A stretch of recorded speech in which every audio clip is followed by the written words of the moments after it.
Newcastle are through to the final 16 of the Champions League, which is fantastic news for the Geordies. And we've got Everton up next. Who can win that game? But also, there's an impending financial gloom over Chelsea. And who better to discuss it with than our very own friend of the channel, Bobby Fairview?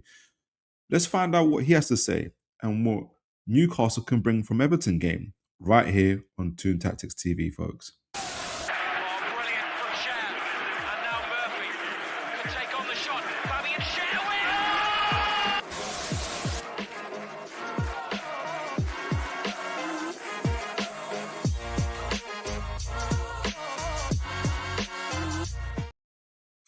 All right, folks. How are you all doing? I hope you guys are blessed. I hope you guys are well.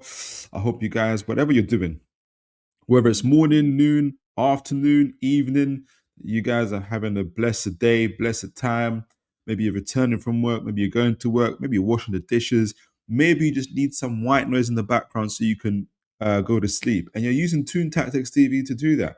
And I'm blessed. And I hope you guys are blessed to be doing that, regardless of what it is. But I am super, super, super excited for tonight's show.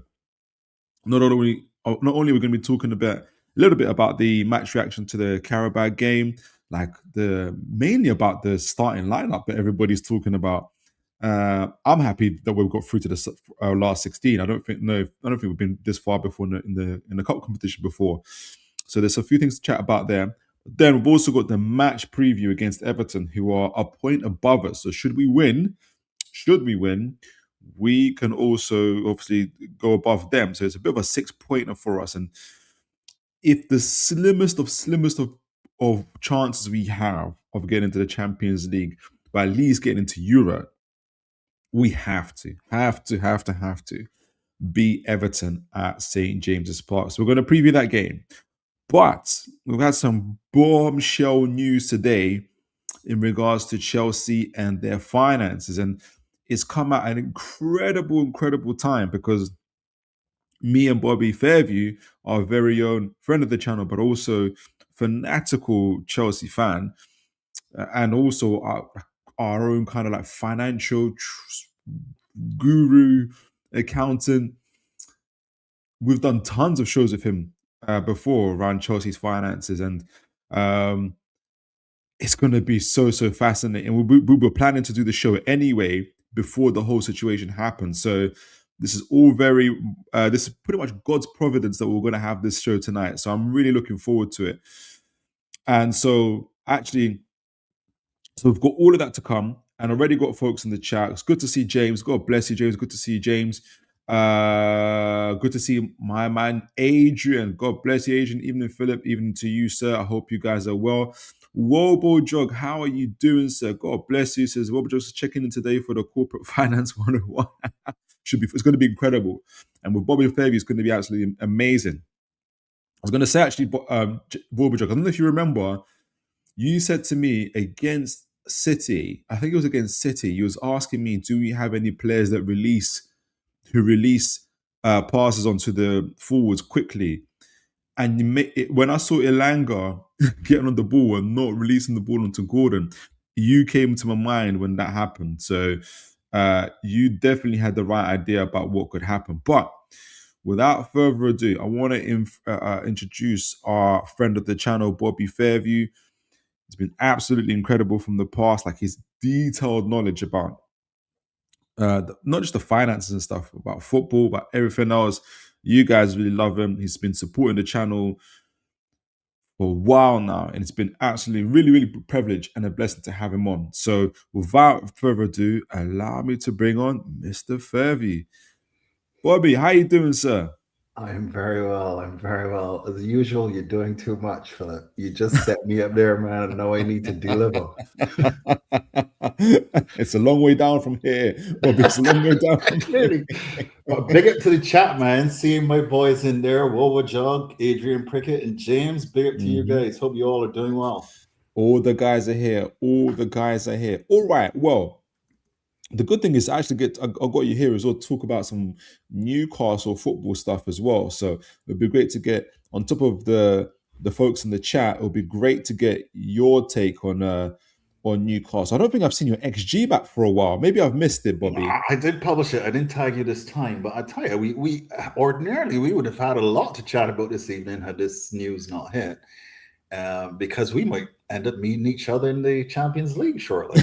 that would be amazing. That would be amazing. At least I know who I'll do the match preview with. Sure, I'm around, but I'm nervous about that one because I mean, I much prefer PSG. First beat Barcelona. How about that, Bobby? How about you do that first? Fair. We've done that already. That's easy. That's true, actually. You got a good track record. All right, so because they've got a good few things to go through tonight, folks. Let's do this. So look, Qarabag, we beat them 3-2. It's 9-3 on aggregate. It's Botman, Joe Linton, Tonali, all on the score sheet. 2 quick goals in the first 6-7 minutes, and pretty much the game kind of lost air from there. Obviously, Qarabag did well to come back in parts to pull 2 goals back, but I think the evening was over by that time. You see on the attacking momentum stats, Newcastle, regardless of what Qarabag did, Newcastle pretty much dominated throughout. And I keep on telling people that Qarabag are a good team. I mean, Bobby, you guys played them. You drew 2-2. Please don't bring that up. Okay, sorry. Go on. So we finished ahead of the table. That's the important point. And that's exactly. I mean, for me, and you let me know what you think. For me, I think it's a styles make fight situation where, when I look at the Qarabag players, they look physically so small, and we look very physically imposing to them. Mm-hmm. I just don't think they were ready for our physicality, our athleticism. Now, that's not to say that Chelsea aren't athletic or physical, but it's not what I would say you rely your game on. What do you think it was for Chelsea that didn't really work for Chelsea in terms of getting a victory against Qarabag that you think worked for Newcastle? You and I, at the beginning of the season, said this league, and a lot of people think the league is crap. I actually think it's the opposite. Yeah. Right. I think we're seeing unexpected results, not because the big teams are underperforming, but the lower quote unquote level teams are actually so much stronger. Right. So I think you and I at the beginning of the season said, look, this is going to come down to the quality of the manager. And that's not me saying that Eddie is great necessarily. I think he has his strengths. But at that point in time, we had Maresca. And there was a lot going on behind the scenes. And I think, he had some forced rotation in certain instances. And I think that was just one of the games that was a consequence of that. Yeah. I did see that game was pretty. I remember seeing that lineup. It was pretty. When we was doing the preview for the Qarabag game and we saw your team, it was pretty heavily rotated, to be fair. Yeah, I mean, we're going to get onto this later, but these guys have got to put players in the shop window to market them, right? Yes, absolutely. Starting lineup, let me just actually see. Is there a few things? Okay, let me just talk about the starting lineup, because I remember a good few folks were saying, before the game we were going to pretty do, and it's safe to assume it's not a bad thing. It was safe to assume that we were going to do heavy rotations, lots of youth playing, this, that, and the other. But as you can see, we chose a very strong team. There's a couple of things around that I want to say before I kind of want to hear what everyone's saying straight away. But in terms of our lineup, obviously we've got Murphy, Osola, Barnes across the front line, midfield, Woltemade, Tonali, and Joe Linton. Then Trips, Botman, Byrne, Murphy, Alex Murphy, and then Aaron Ramsdale. So a few rotations there and abouts. For me, mainly, and I think Eddie Howe said this at the end of the game, is and they were saying, why don't you play the youth? Why don't you play the youth? There's a couple of things, and Bobby will know a lot about this because his team has been in Europe for a very long time. Now, Newcastle have not had much training whatsoever. They literally use this game to train. And And some players were rested, but then other players were there to kind of get into the system and to also get their fitness up, such as Joe Linton, for instance. Alex Murphy, obviously, he's one of our youth. He got his minutes, that was mainly also, I think, to get Lewis Hall rested as well. I was a little bit surprised to see Trippier play, but again, it is what it is. And obviously, Botman was there also to get his fitness. Ramsdale's the usual rotation for Pope, and Osola's the usual rotation for Gordon, which made sense, really. I was surprised to see Tonali, but we know that Eddie doesn't like to have too many changes. Otherwise, it'll be a bit what's the word I'm thinking about? Not uncoordinated, a bit over the place. I can't remember what the word I'm thinking of. So it was always going to be like this when you kind of looking it back in hindsight. I don't blame Hal for it. I see a few people complaining about it. I'm just happy to be in the last 16. But folks in the chat and everybody else, let me know what you guys are thinking. Are you disappointed? What's your thoughts on it? Bobby, you've seen many Champions League, and in fact, actually, obviously you had I know that the Europa is different, but you guys rotated heavily for that tournament, and you've got a ton of players. I mean, we're going to talk about the whole kind of putting your players out into the shop window in a moment later on. But do you agree with what Eddie Howe did, or do you think it was an opportunity lost to maybe for him to play more academy players in this situation? I'm going to try to be gentle here. Tell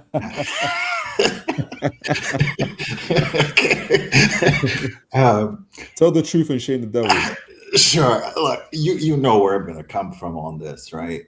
I want my criticism of Eddie Howe, and I'm going to be respectful. I've never used my nickname for it on stream. I will use it in the chat. But I've always been concerned that he tends to focus on one competition. Mm-hmm. And this kind of almost reinforces that narrative, if you like. I think with that kind of league, it definitely was an opportunity for more kids. I would be very concerned seeing Tonali and Trippier on there if I were a fan. Mm-hmm. I get the experimentation argument with Woltemade because he's playing a different role in the team, and it'll be good to actually hear your thoughts on how that's working out. Yeah. He's a player that confuses me because I actually thought he was very clinical. Right. Yeah.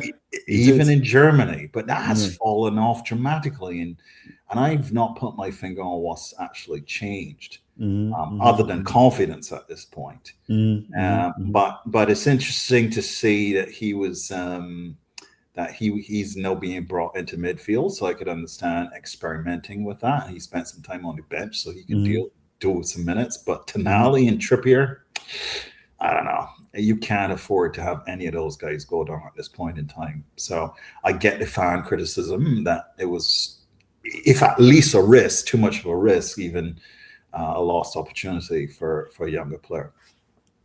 No, that's fair.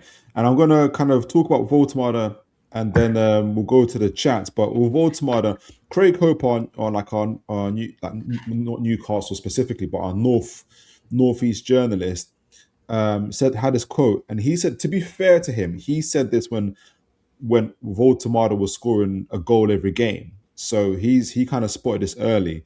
And what Craig Hope said was that essentially Woltemade has a unique set of skills, but he solves a puzzle, and he solves a puzzle for how did he put it? He said he's a final piece to a puzzle, but it's just not Newcastle who's that puzzle that he's fixing. If that makes something along those lines. What he's basically saying that is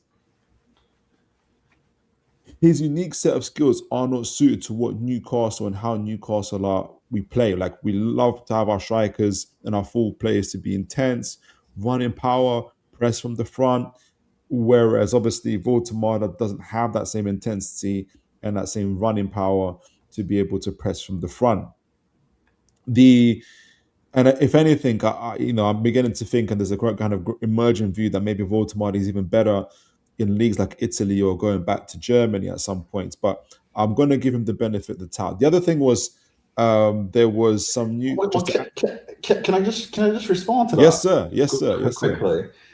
Um, I think it's a bit harsh from the journalist himself and his comment, because I thought he was complimenting the situation at first, Mm, and I was actually agreeing, because coming into the season, again, you and I talked about the creativity issue, your failure to land a creative 10. mm, Um, mm. and the question is, what would another 10 bring that he can't give you? And I think that's where Eddie Howe is looking right now. Is Right. that a fair comment? No, so Eddie Howe doesn't play with tens. Okay, well, but he's got him a little bit back, and which theoretically should add some creativity in midfield. So what's that, an advanced 8? Yeah, so he plays in the 8 where Bruno Gomes should play. So he's playing there because Bruno's not there. So it's the Oh, same. It's the same he's just structure. for creativity. Yeah, so it's the same structure, same formation, 4-3-3 or 2-3-2-3, and he's playing in that left 8 position. But he's just a left 8. But obviously, it's a different profile to Bruno. But Bruno was supposed to be your source of creativity in midfield. Yes. Yeah. So I mean, I would buy the theory that he's a natural replacement for that, because I think he's got the skill set to be creative. Now, I've not examined Yes. his Yes. passing very Yes. well, but Yes. the way he retains the ball, the way he Yeah. can manipulate the ball, if he can complete a pass, then I would imagine that he would be very useful. Yeah, and this is where this leads me to the other point where I forgot the name of the podcast, but it's got Adam Cleary on it and others. Like I really, really rate him as an analyst. He was saying how exactly what you're saying. Yes, Voldemort. When we're saying this, by the way, and I know what you know what I mean is, no one. I'm not saying that Voldemort is a rubbish player or anything like that. That's just far from it. I just don't think his unique skills suit Newcastle potentially. And what he was saying was that yes, Voltemade is creative, or a couple of things actually. Yes, Voltemade is creative, right, as an advanced midfielder. However, he's not a midfielder in a sense of where, yes, Joe Linton was a forward and he was put back to midfield like that, where he doesn't have the same robustness. So you had centre backs running past him with the ball, right? So we can't afford that. We can't afford to do that kind of stuff playing for us. So he's not fast enough. he's not fast enough. He's not robust enough. How's his passing? Passing's good. His short pass is really good. Long passes here and there, but he did do a good long pass to Gordon in the City game. I need to see them a little bit more. I'm not totally convinced. I think folks who watched the Qarabag game did see maybe it was a couple wayward long passes. The other thing is that does Voltemade want to play in the centre midfield? Remember, he's Germany's number 9. Mm-hmm. Right. So when he goes back to, he's got the World Cup this season as well. So in the short term, it's okay to play him in the centre midfield, but he's to keep him there, I don't think so. That's where Florian Wirtz plays for Germany. So if you ask Voltemade, he's not going to want to play there. So it's a very short term situation for us and for him. So where do we go from here? As a number 9, and what you're saying, the question is in terms of from my perspective, and folks that watch the channel know that I've done this kind of video review on him, is he doesn't have the box movement to be a number 9. And you've had some really, really good number 9s. You've seen the likes of, Drogba, Crespo, and all those type of guys, Not recently, but you know what good box movement looks like. Sure. Voldemort doesn't have that, and he doesn't have also the. I thought he did, but then I don't know why that's waned. Kind of that 1-to-1 duels with people, especially in the box as well. So was it just luck at the beginning of this season? I just don't think teams knew how to play against him, and then they figured him out essentially, and they just Eddie Howe. You mean? Well, Voldemort, because you can still play against, because we still got our system, right? The system hasn't changed. It's the profile of player. So Gordon's having fun scoring goals, for instance. Barnes is having fun. Isak had the best fun out of everybody. So it's for me. It's the profile of the player, but let's see what folks in the chat are saying, and we'll go. I don't know if there's anything I want more to add to the game. I think I might have one thing, and then we go to the. James says, "I was happy to see Alex Murphy. Um, he might not stay in the club, but he will put his name out for the shop window. But I was very surprised with Leo Shaha. Looks like a top-notch player, and he's only 19. He is, but for me, I know he's so small. For me, like I think if you're going to be that small, you have to be really, really good at certain things or whatnot. So I need to see a little bit more of him before I'm. As I've always plays, I need to see a little bit more of him. I'm more excited about Sean Neve because he's got the height, the physicality. I was very excited about Lewis Miley when he was 17, and he's turned out to be he's going to be the future of Newcastle. So I need to see a little bit more from Shaha. But now I know what you mean, though, James. Yeah, even James says, but I'd rather see Sean Neve over Wissa on Tree. Oh, right, wow, that's deep. Over Wissa. Goodness gracious. Liam, good to see you, Liam. God bless you. Comment on the ramble today had me chuckling. How play Woltemade in centre midfield in a World Cup year is 4D.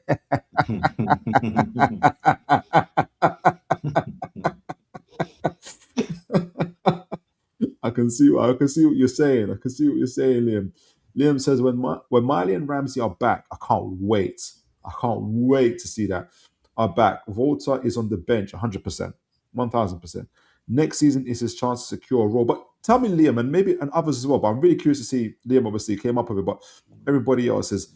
It's World Cup year, so Voltemade had no kind of integration or training with Newcastle last summer. It wasn't his fault. He came on like in the last week or so, so he had no training with the team. This year, he's going to have no training in integration with the team because he's going to be in the World Cup. So when is he ever going to have the time to be able to be fully integrated and we can integrate with him and see him as a number 9? And if we're not going to get that, I don't think we're going to do this, but I think we need to serious. They need to have some serious. I know Chelsea would do this, cut their losses, right, Bobby? I mean, like Chelsea have no problem doing that. They'll buy a player in summer and sell him in the winter. Like, Yeah, you know, we'll dive into that. We can things like that to change, but we'll talk about that for sure as well. So let me know what you think, folks. I don't want to come across. I feel like I'm too hearing myself. I'm not coming across as saying Voltemade's rubbish. I don't think I think he's an incredible player, unique set of skills player. But even for me, even with Gordon playing up front, it's such a change to how Newcastle play. When we have Gordon or Barnes and Elanga or Willock even, and then fast paced, we just look like our old selves. I just think we are what we are, if that makes sense. Nathan says, why do you stream so late? Do you know what?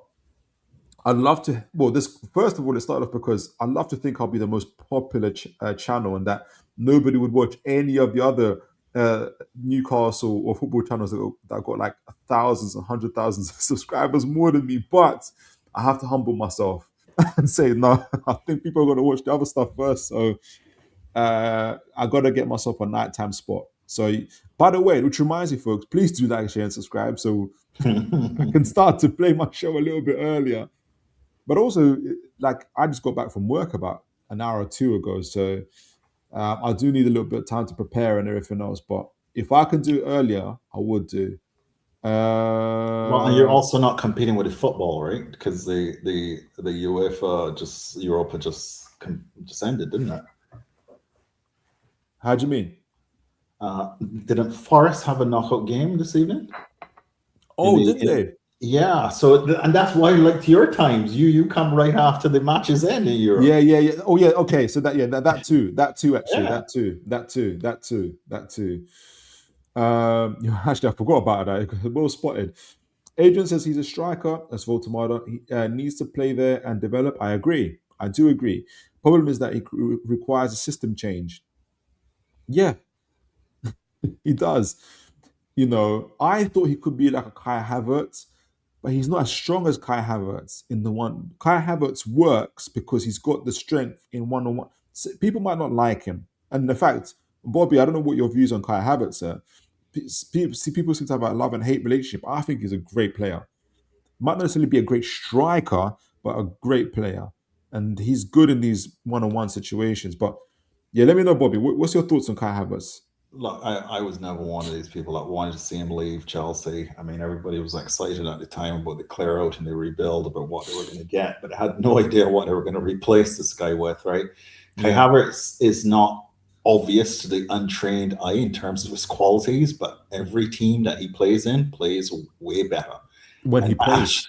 Yeah, right. Yeah. And the thing is, that's another thing for Woltemade to consider. If Kai Havertz is fit, what does that mean for him and Germany? Exactly. Nathan says, would you rather play Willock or Woltemade in centre midfield? That's a great question. And I think Mitch asked me this. Willock. I'd rather play Willock.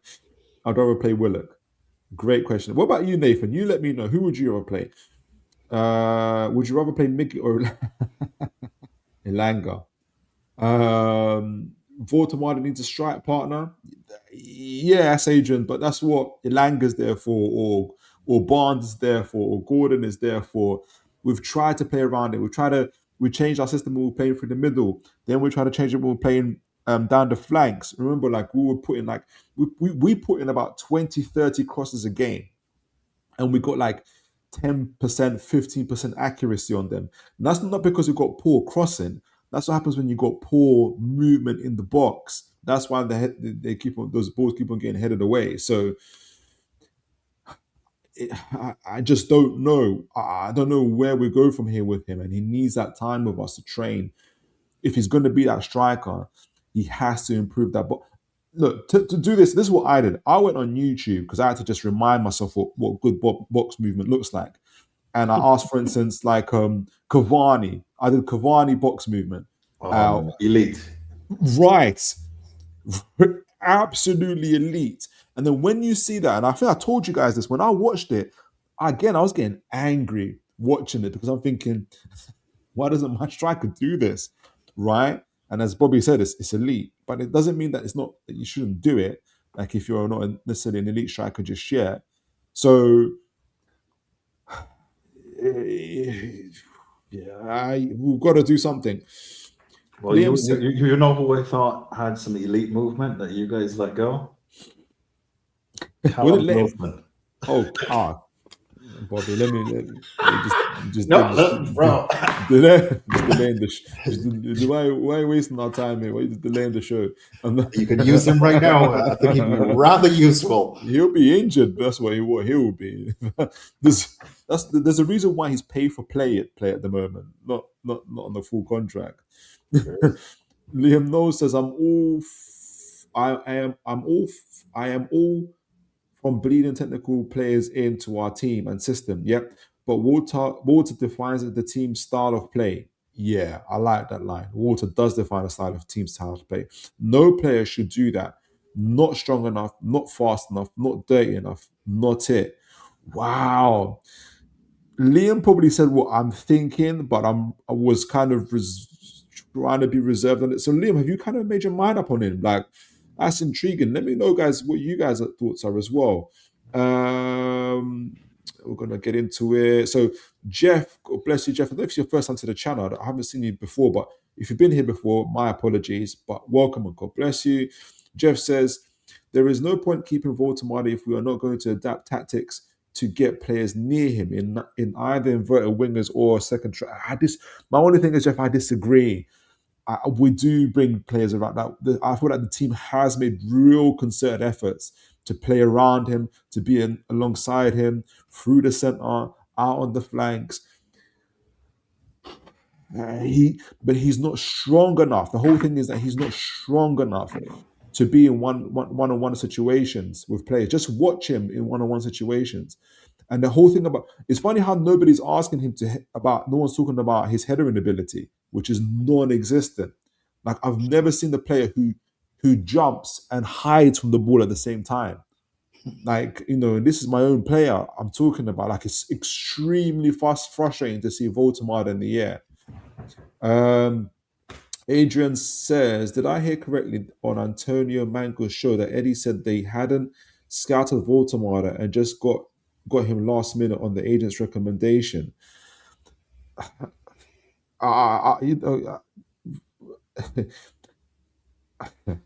It's hard to speculate about stuff. No, exactly. Know what we all know about Eddie Howe. For all the times we've banged our heads on the wall and saying, when are we going to buy a player? Why do we scout players for 2-3 years? Why all of a sudden are we going to then believe a show when they said, "Oh yeah, we only bought him last minute," and the agents' recommendations? There's a difference where I think they probably looked at him, had him in the back of their minds, but we know obviously they looked at Sheshko very deeply. João Pedro, thank you very much, Bobby Fairview in Chelsea. Ekatike, those are the guys that we're really looking at. I think that's where they did the real kind of character references and everything else. But I think they looked at him as deeply as they could, not as deeply as the others, and they probably went on some recommendations. But it comes across that I didn't watch the Antonio Mango show, but what you're saying, that Adrian, comes across as if he literally just went on YouTube, and then they just asked an agent who knows the agent, who knows the guy, and says, "Oh yeah, he's good." So I don't know. The other thing I'll add though is Bayern Munich wanted to buy him, and he was meant to be Kane's replacement. So if he's good enough for Bayern Munich, you know what I mean? I don't know. Yeah, but look, I think fans need to sometimes take a step back, right? He wasn't the first choice, obviously. No. That is well documented, well reported. Yeah. But he was what was available. Right. And he was on the original list, right? And they had to buy somebody. So I think fans ignore sometimes what's actually available in the market. And the question was, were there better options? Now, on the one hand, you say that, but you and I will have a show at some point in time about your owners and the level of investment that they're making into the club. Yeah. And whether or not they're doing enough to pay, and they will have to overpay, but I think they're managing things a little bit too prudently, to put it nicely. Yeah, absolutely. Liam says, have I read this already? No, I haven't. I'm no hater. I'm season ticket. You are season ticket holder. Yeah, watch the game across the pitch. See the movement. I want to believe in Volta. I just don't see a pound forward in any team. Suits other leagues' pace and physicality. Yeah, I think I'm on that boat. I just want to extend my grace. Obajog says, Phil, man, no one is interested in carry a bag review. Whoa, John. He's an Arsenal fan, isn't he? We are here for the PE, financial, ethical practices, and business and sustainability. Get up with it. Big up, Bobo John. We're around the corner from that. We're around the corner. Liam says Havertz occupies the. Yes, he does. Defenders, not my kind of player, but is effective. I agree. I think we should probably overpay for Strand Larson, to be honest. I just paid us 60-70 million. Got a load of stick for it, but we would have been better off with Strand Larson. I think it's going to be an interesting James says, I think it's going to be an interesting next season, having a proper 10 or what. Guys, with Eddie Howe, we are never going to get a 10. It's never going to happen. I don't know how many times Eddie Howe has to say it himself. If you ever seen his response to journalists that ask him about 10s, I think James might be suggesting that Eddie Howe might not be there, but okay. So not that he's suggesting that, but James might be. He can clarify in the chat whether or not that's what he's thinking as well. Okay. Work with Woltemade, play next to him. He's definitely clinical and dangerous. He's clinical, dangerous. I don't know, but he hasn't got someone to play. He does have someone. He always has them. He does. I'm telling you guys. This is. You know what we're gonna do? We're gonna do a proper Voltemade review. We're gonna show it, because I've already done it. If you guys remember the review for Wolves, with those that were here. Good, big up Aaron. Good to see you. I'm gonna do a couple more. You guys are smashing up the chat. I can't even keep up with the chat. So I'll do a couple more, and then we'll do the preview. and then we'll do the finances. Okay, Wobblejog. Okay, Wobblejog. Arsenal fan Wobblejog. Aaron says, I think Volta can work if he has someone ahead of him. You guys are killing me here. And invite wingers who come in and give him more options. There's more than one way to play, and it can be effective. Just needing but look, you see all of that, Aaron. I agree with you. That works for Kai Havertz, who's strong enough to keep his defender off him, right? It doesn't work for Woltemade, who is not strong enough. I don't know why. I don't know what's changed, because in the first couple of games he was, but if you just watch him, his ability to be able to hold off defenders is not good, especially if he's leading the line. It's just not good. Couple more. Make sure you include Wobblejog's last comment. Almost burst out laughing. Jeff Barlow says the crossing tactic failed with Volta because the wingers outpaced him on transition. You guys, you know what? You guys are. I like it. You guys are fighting Voltemade's corner here. So hold on. The crossing tactic failed with Woltemade because the wingers outpace him on transition. All right, you know what? I'm going to do this. You guys are going to make me go back to this review for Woltemade. He isn't great with his head. That's an understatement. He did have the movement for the goals versus Chelsea. Difference ball on the floor against Chelsea. What game did he score against Chelsea? Against Chelsea. Oh, what the one from the ball fell on the floor? Do you remember? Like it was it came from. Do you remember? Like it came like in the. Yeah, I know what you mean, but it wasn't. He was fortunate that bounced off somebody, it came off somebody, but we can't always have it on the. We can't like. First, we've got to get players. First, people say we don't get players around them. Now, people are saying our wingers are too fast for him. So now we've got to slow everything down for Woltemade. We've got to leave space so we can surround him. Like it goes back to what Liam's original point was, is that he's a player that defines the team, and that's dangerous. What that means is that our style is conforming to him. Like everything about Newcastle, who we are, changes for one player. You cannot be a team like that. You can't. We can't be a team. We're not that team. Like if you're saying our wingers are too fast in transition, rather than slowing down our wingers, how about we just put Gordon up front, who can keep up with the wingers? That's what Hal did. So anyway. Adrian says he wasn't fourth choice. He wasn't fourth choice. I'll do Liam and then I'll do Wobblejog. Ekatike. Liam says Ekatike was 4 years in the making. He was. Without the right structure above how we messed up the bed. Isak should have been sold for 20 million less, and Hugo signed. Hugo, João Pedro, that's who we would have meant to sign João Pedro and Trafford off the bat. Sell Isak and then buy Ekatike. Newcastle season should have had Trafford, João Pedro, and Ekatike. That should have been Newcastle's transfer window. And I'm weeping inside just saying that. But that's what the plan was. We dropped the ball. We did, and that's not Eddie Howe's fault. First of all, our sporting director did the runner, and then this is the part that I'm sure Bobby would like to hear.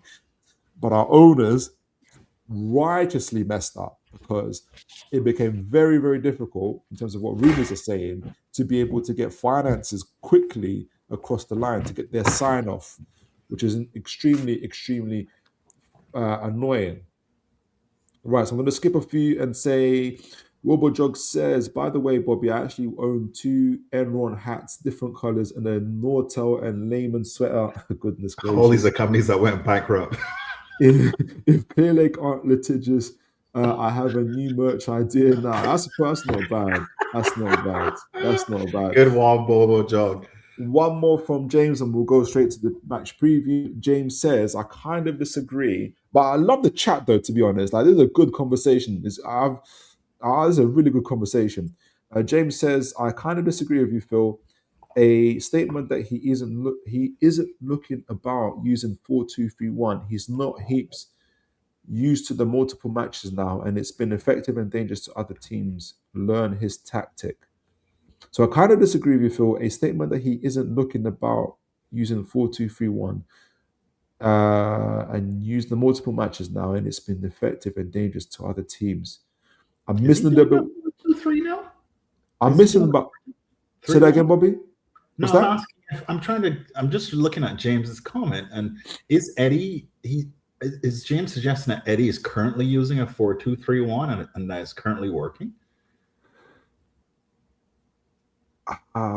Possibly he's suggesting that. I think Eddie keeps on saying that he's using the same structure he's always used for years. Like, he literally said in the statement, I'm using the same thing for years. For years means 4-3-3, but it's got variations of that 4-3-3.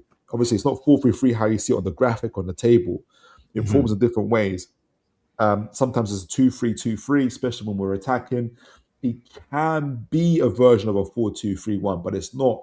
It's not like it's between a different phase of the game. But in the principle of it, he's a left 8 in a 4-3-3 formation. That's so that's why it says learn 4-3-3. So we need to change our format of plan. But that's exactly what Liam was saying. Others were saying, and I agree with. Why are we changing our format for a player? It's meant to be the opposite way around. Do you get what I mean? There's a reason why we wanted Sheshko, Ekatike, João Pedro, Strand Larson. They are all fast, athletic, physical, can run in behind, can hold off a man, can be target men if they want to be in different areas. Like they've all got, it's almost like that Bobby that film, The Usual Suspects. That's what these 4 players are: Sheshko, Ekatike, like it's like The Usual Suspects. When you say Eddie Howe looking for a striker, that's the guy. Do you know what I mean? You should have picked up Strand Larson. And then right, so I think we should just pay the extra for him. If you put Woltemade there, he sticks out like a sore thumb. Right? Amongst all those players, he sticks out like a sore thumb because he's so different. So, but I hear what you're saying. All right, so let's do the match preview for the Everton game. Let's have a quick look at Everton's what do you call it on there, where they are in the table and what's going on. So let me go back to the sofa score, and then we'll go straight to the tactics board. And by the way, I want to let you guys know I've had a little bit of I'm going to tell you, when I get to the JLA board tactics board, I'll let you guys know something. All right, so Everton, can you guys see them? Can you see it, Bobby? You see the screen? Yep. All right, excellent. So Everton, as mentioned earlier, they're on 37 points. They're a point above us, so beating them would at least give us 9th place should we win, or as high as 8th if Bournemouth decide to lose as well. So Everton's last 2 games they lost. That 1-0 to Manchester United, that was a crazy game. Not crazy, crazily not that, just horrifically, just very average game.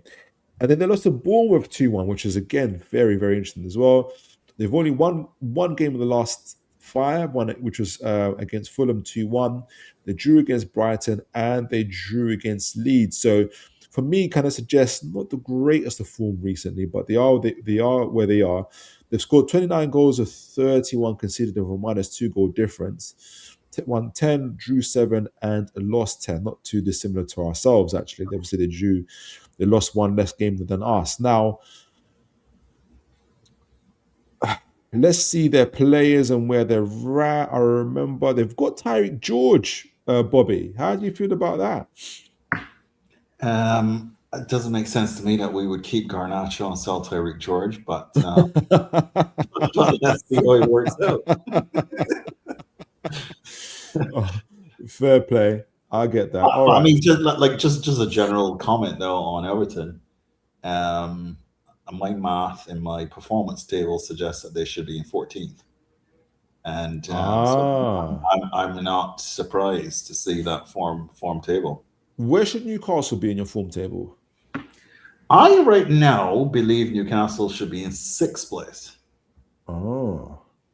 So they're quite the opposite of Everton, where Newcastle is 5 places lower than where my math says there should be, and Everton is 5 places higher than where there should be. That's life. That is life at the moment for Newcastle. So we've got 12 games, 11 games to put it back. Top scorers, Dewsbury Hall and Dye and Tieno Barry. James Garner, the leading midfielder. Jack Grealish got obviously a season-ending injury, so he won't be about. Tieno Barry, who's their striker they bought, is pretty much living up to his XG at the moment with 5 goals. Is it 5 goals? Yeah. Beto is underperforming with he's got 3 goals with the XG of 5. Jack Grealish, their top assister, is obviously not available. So they are missing their main, and maybe that could explain why they've been underperforming a little bit. Big chances missed. Barry leads the line, as he's going to be leading the line for them against us as well. So, but we've got to keep a lookout for them. We did beat them in the last game 4-1, 2 goals from Malik Chow, 1 goal from Woltemade. Speaking of Woltemade, who scored that not overhead kick. He lobbed the keeper. Who was the fourth? Miley, and Miley scored as well. That was like one of our best performing games as well. So if folks remember that game, that was a superb game from us as well. It was an away performance as well. So, I took Bobby off by accident instead of the screen. Sorry about that, Bobby. All right, so let's get the. Their home form has been horrific, huh? Yeah. I don't know if you've looked at the home table and see where they sit. I've not looked recently, but let me see before.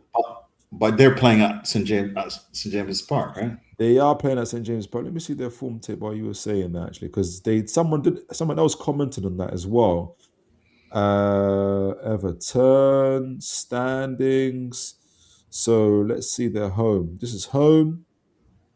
They're 14th for the home. They've lost like last 5 games. They haven't won a game in the last 5, at least minimum. And away, they're 6th away. You've got to be kidding me. So that might make you think about things a little different. Bobby, that is annoying.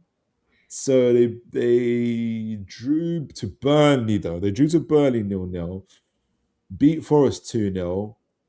Who else? Who did they beat on these away journeys? They beat Villa 1-0. I think I saw that game as well. 1-1 against Brighton. 2-1 against Fulham. And that's without Grealish. That's without Grealish. The one thing I'll say about that, and maybe I shouldn't, because a few of these teams are above us in the league, is that Newcastle are a better outfit than these teams. But all right, let's see where we're at with that. But they are very good away. They're very good away. I mean, when you said that y'all give them a good beating at their ground, that's what triggered me to think, well, hold on a second, what's going on with the away form? And that's not a good story. Yeah, and you let us down a dark path, Bobby. You let us down a dark path. All right, I just like the facts. Can you see the pitch? Can you see the pitch and the players? All right, excelente. Right, so what it looks like is obviously with Everton, very, very tight lines in between. Just remember that in terms of at any point in the game, they're not going to be looking to press the life out of us. Away games give them a reason not to have to press too high, but they're not exactly low block FC fully. They will be in a mid block ish in points as well. But these lines in between, I wish I had we have a line here. Maybe this line. So these lines in between are going to be super, super tight. They're very, very good at keeping these lines. So to break these lines is going to be very important. How we did it in at their ground is so one of our goals came from a set piece, but two of our goals from actually three. The rest of the against three of our goals came from the wings, and it was really fluid movement down the wings that we scored as well. We could have actually scored more goals than that as well. So I think that's going to be a key part of our game. Let me know, folks, in terms of who your starting lineups would be. Send in your score predictions as well. One thing I was thinking about is I've got Woltemade in midfield here, just to folks will remember this. But Woltemade had a very, very good game against Everton as a striker. But after everything I've said, by the way, he was playing number 9. He was very, very good, and he scored. I've got Elanga, Gordon, and Barnes starting this game, and Ramsey, Tonali, and Woltemade in midfield. Though, as mentioned earlier, I would prefer to play Willock. The only reason why I haven't got Willock on here is because I think maybe Eddie Howe keeps it in his mind that Woltemade had a very good game against,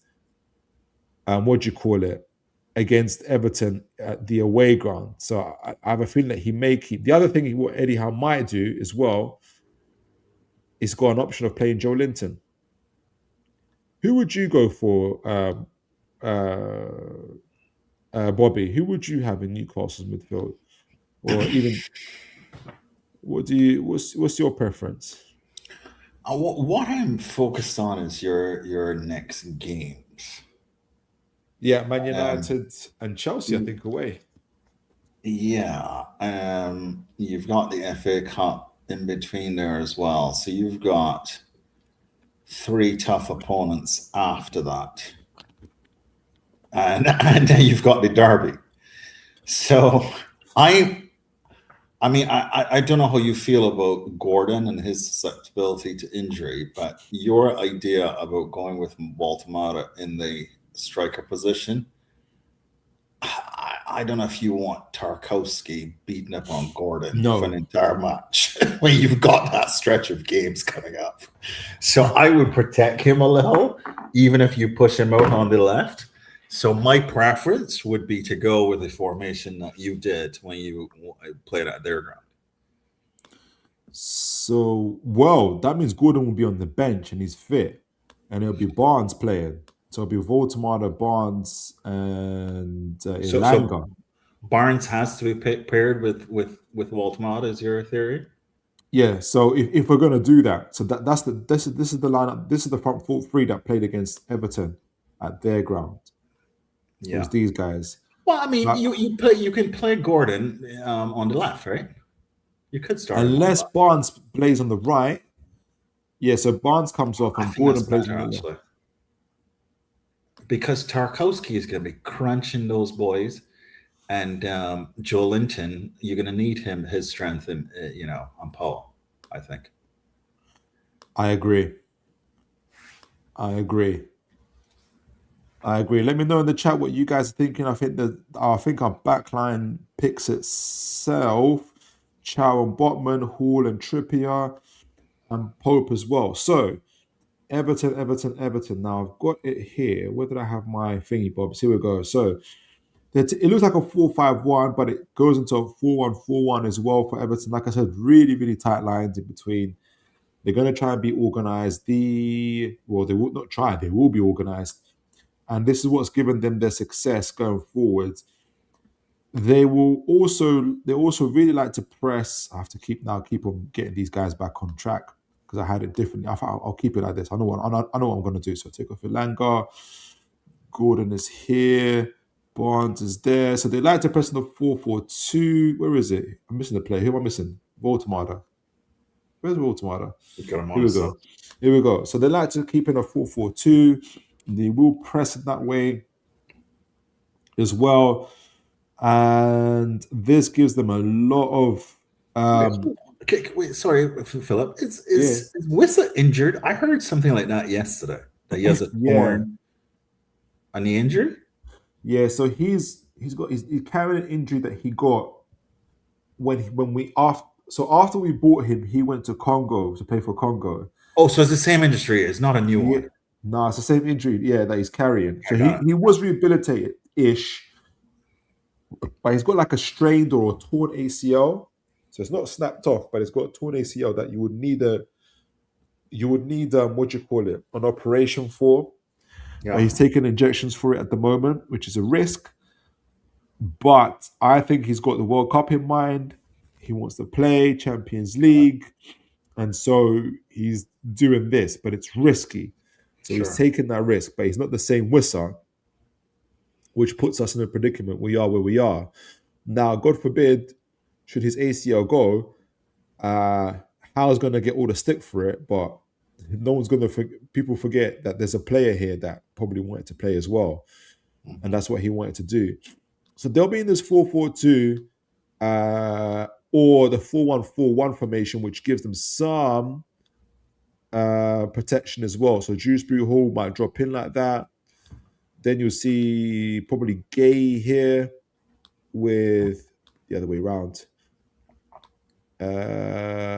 Dewsbury Hall, Gay like this. So 4-1-4-1 with Gay in between the lines. What it gives them is that little bit of extra layer of protection in between their lines, but also gives them the ability to be able to reach any part of the field when they need to respond to the opposition's attack. What worked for Newcastle is our fluidity down the flanks. And what is good, I think is going to be important for us is that we've got two ball playing centre backs. And what that will allow us to do is to play our number eights a little bit more advanced, especially speaking of getting players around Woltemade is what we're going to do. And by the way, folks, have you guys noticed this? When I press on the players, their stats come up. Your guess, Good. do you know? And JLA themselves will confirm this.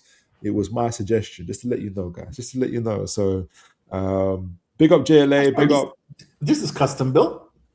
It's for everyone. So, but they asked like, what for the people that use it, like, what would you want to add to it? What amendments like to make it? And I said, I said to them, it'd be great if you had their stats next to them and stuff like that. So, Well done. yeah, they've done that. So, big up to JLA, big up to them.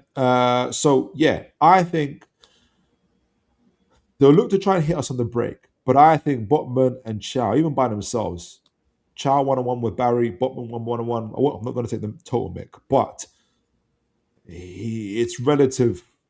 What do you call it? Safety with Barry. He's not the most dangerous. The danger probably comes from Njai, but Njai is going to have to spend a lot of his time, if we're smart, having to chase Hall. And this, especially on this left-hand side, I think Newcastle, and this is why I think we do cause Everton some harm. Couple things here, and let me know. Feel to interrupt at any point, Bobby, and I'm going to go to the chat afterwards. Is Dewsbury Hall is a good midfielder, right? He is very one-footed. He doesn't have the same kind of.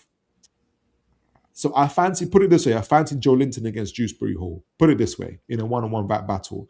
I think Ghana's a very accomplished midfielder. We're going to have some difficulty there. But again, I fancy Tonali there as well, if does that make sense. Armstrong is a young player for them. So Trippier will be, I think, will be able to handle himself with the support of Chow. What this allows us to do is play in a lot more advanced positions, whether through Barnes, Ramsey here, and as you said, maybe you're right. I think you're right, probably, to Bobby. It'll be interesting to see if Woltemade plays in this number 9 role to keep Tarkowski occupied. It's going to be a rough game for Woltemade for sure. But I think we've got an opportunity here via Joe Linton, Gordon. I fancy Gordon in one-on-one situations with O'Brien, and Hall with his ability and technical ability. So let me get my vector space. Yeah, how do I do it again? I did it last time. This is where you hear the clicking. Here we go. Right, so Gordon because of Hall's movement, what's going to be very, very important is that Jai's going to have to follow Jai's got a couple of choices. He's going to have to follow Hall quite a bit here, because if he doesn't, he will leave O'Brien in these one-on-one situations of with one or two-on-one situations of Gordon and Hall. Nobody wants that. I think maybe in these added situations of Joe Linton as well, it could be really, really problematic for O'Brien as well and Tarkowski. And Gay is going to be very important in, I guess, also having to drop back and support against Gordon and the rest. So the movement of the other eights, maybe Barnes even going in here, Ramsey on the outside, is going to be very, very important. They're going to be trying to get into this space here where they can. But what Everton are really, really good at, and I noticed against Man United, is playing in a way where they make you play in front of them. So in order to get in behind to the space, Newcastle are going to have to move very, very quickly, very, very rapidly. And that's what's going to be important for them. And it's going to be the movement of their eights. That being Joe Linton. This is where I do prefer Willock to play. But I think you're right, Bobby, that Joe Linton's movement and his physicality, especially winning balls in the air, is going to be super, super important. And likewise here on the other side of Tonali, Trippier as well. It's going to be a little bit different here with Trippier, and that is because his ability to make deliveries. Go on, put it. Vector's work. Vector. Here we go. Tonali. Now add Barnes to it as well, actually. So Barnes is going to want to be inside as much as possible here to be, as people said, to be next to Woltemade. That's going to be crucial. Can we get Barnes and Gordon next to Woltemade, in and around Tarkowski, force Gay back as well, earn some space in between here as well, and force Everton back? That would be really, really crucial. And isolate their forward and keep on attacking as well, and be able to get in behind as quickly as possible as well. I think that's going to be key for Newcastle. I think that's what kind of worked for us at Everton, and they picked away at Everton because it was their home game. They couldn't just, do a low block and pray. It didn't really work out for them. The other thing is that Everton in that game is that we scored from one set piece, but also from another header. And Everton are really, really good at headering the ball, like winning the aerial duels. So the fact that we were able to beat them at that is going to be very, very crucial, because that's their strength. I think we can afford to take risks in this game. They are going to try and hit us on the transition. Njai is going to be a big threat to that. So Joe Linton's ability to keep up with him, if they break, for instance, Botman's not going to go out here. He's going to really not want to be there. Chow's going to be important in kind of covering up here. So that's going to be important for us. Or Tonali, who typically does this role. Let me delete that part. Here we go. Or Tonali as well. It's going to be very, very crucial. But I think with this Everton team, we can afford to take risk. One more thing about Everton before I close up is what I noticed in the game against them is that when they did get into a low block, when they did get into these type of situations, they were very, very poor at, let me put these players back. They were very poor at this, which is we're around them, we're on the flank. Say Trippier gets the ball here. Where is it? So Armstrong's here. Oh no, Branthwaite's here. Armstrong's out. So when we deliver the ball, would have players on the outside, whether it's Tonali, Joe Linton. They were really kind of poor in leaving these gaps just outside the penalty box. And that's where Miley scored from. And we had a few other shots from outside the box there as well. Tonali recently has been good at getting these goals from outside the box. You'll note that we did that against Villa. I feel like somebody else scored recently outside the box as well. Hall did against City. So you might even see Hall, where is he, in these situations as well. Just outside the box, waiting for the loose balls and getting them and shooting it from outside the box and getting them in. So I think that's going to be interesting to see. Can we collect on those second balls and hopefully be accurate and deadly in terms of our shooting accuracy? So all of that being said, let me see what you guys say in the chat. I can already see people who have sent in their starting lineups. Send in your score predictions. I'm gonna give mine in a minute. Let me just find my bearings with the chat. I have got Bobby. Let me know what you think. How do you see this game playing out between Newcastle and Everton, and what do you think is going to be the key to victory for both teams? Well, for Newcastle, really, but if you have to buy Everton, fine. Sure. Look, I mean, your home form is good. Their away form is good, right? So, just looking at it, I think the opportunity for them is that setup that you had there with Ndai and Shrewsbury Hall attacking down the on the right. So Yeah. Shrewsbury Hall tends to run across from right to left, and Ndai probably is going to be coming in from the right as well. So Joel Linton's ability and Hall's ability to defend in those situations, I think, are going to be critical. Then going forward, same side as well. I think Hall is going to be a handful for Ndai defensively. I don't know much about O'Brien, but I think Gordon and Hall coming down that left-hand side is where the opportunity would be. Yeah, I agree. Let me see what you guys are saying in the chat. You've been sending your predictions. I saw Iniesta's had an interesting one. He had Woltemade in midfield and he had Gordon playing up front. Even though I've gave that formation, I do think that's probably the most likely one, but we'll see. James has got Pope, Hall, Burn, Chow, Trippier, Joe, Linton, Sancho, Woltemade, Barnes, Elanga. Final Gordon till we got Bruno back. We're not going back to the 4-3-3. Possibly. If you ask how, he's playing the same form. He's playing the same system he's played for years. He's a mad. How's a madman? James says Botman is not ready yet, so he'll be on the bench for me. Hopefully, they will give him minutes. I think Botman starts, man. I'll be honest with you. Yes, Liam, tell them. James, how disagrees? This is still 4-3-3. How doesn't care? He's going to tell you it's 4-3-3. Just fluid into a 4-1-4-1 or a 4-2. Whoa, you're right there. Or depending on the possession. Liam says Everton versus Manure was a rugby slugfest in the second half. Corner battles galore. Burn versus Tark. It's going to be crazy. Do you know how many times Burn gets penalised just because he's stronger than the other player? So annoying, but Tarkowski can handle it. So that's going to be crazy. That's going to be a crazy matchup, actually.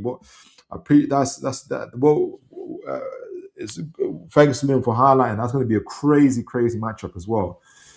Liam says we will NE need 4-3-3, but no Woltemade, Tonali, Ramsey, and Willock. Yes, I would want that as well. But who's gonna? Do you think we'll suffer a little bit from not because of Woltemade? I keep on thinking that we need someone physically there in terms of like winning duels and battles, but we'll see. Aaron says, just to debunk this myth because it does my head in, we still play a 4-3-3 because Volta is rarely in the pockets and sometimes our deepest player. True. Eddie also said it's a 4-3-3 but different personnel. Also true. Liam says, I think Big Joe left wing, extra midfielder like 22, 23. So it could be then Ramsey, Joe Linton, and Tonali. That's what I think it could be. Maybe that means Woltemade will have to be on the bench. Wobojog says, in my opinion, Joe Linton is your Thomas Partey. Okay, I don't know if you want to use that player, but fine. I know what you mean. It's what he does on the pitch. Without the charges, he actually followed it up as well. Without the charges, obviously, you have to go past him.